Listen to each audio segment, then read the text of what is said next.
வணக்கம். இன்னைக்கு நம்ம அஸ்வாஸ் ஹிஸ்டரி சேனல்ல பக்தி இயக்கத்துல குருநானக் பத்தி பார்க்க போறோம். சீக்கியர் வரலாற்றை துவக்கி வைத்தவர் இந்த 10 குருமார்களில் முதல் குருவான குருநானக்.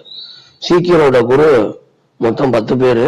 அதுல முதல் குரு குருநானக். இவர்தான் சீக்கிய அமைப்பை தொடங்கி வைத்தவர்.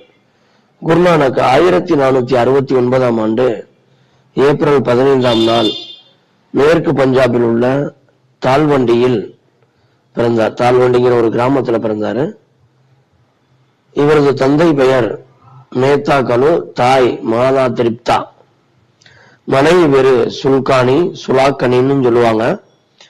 மகன்கள் ஸ்ரீசந்த், லக்ஷ்மி சந்த் 2 பேரு.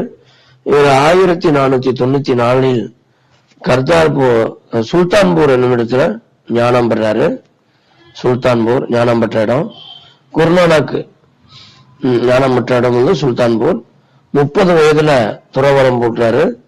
இவரது புனித பயணத்துக்கு பேரு உதாசிஸ். இவரது புனித பயணத்துக்கு பேரு உதாசிஸ். அது இந்த புத்தரோட புனித பயணம், அவரோட முதல் சொற்பொழிவுக்கு பேரு சொல்லுவாங்க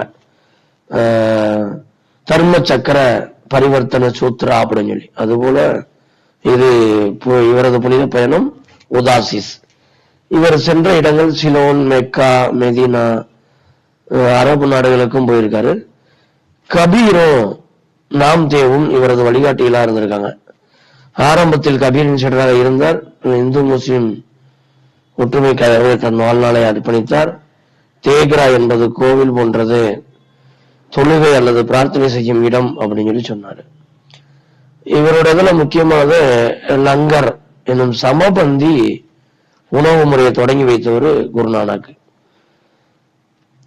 1538 கர்தார்பூர் என்னும் இடத்தில் மறைந்தார். இவர் இறந்தாரு. இவர் மனித குலம் நான் என்ற அகந்தையை புறந்தள்ள வேண்டும் என்று கூறினார்.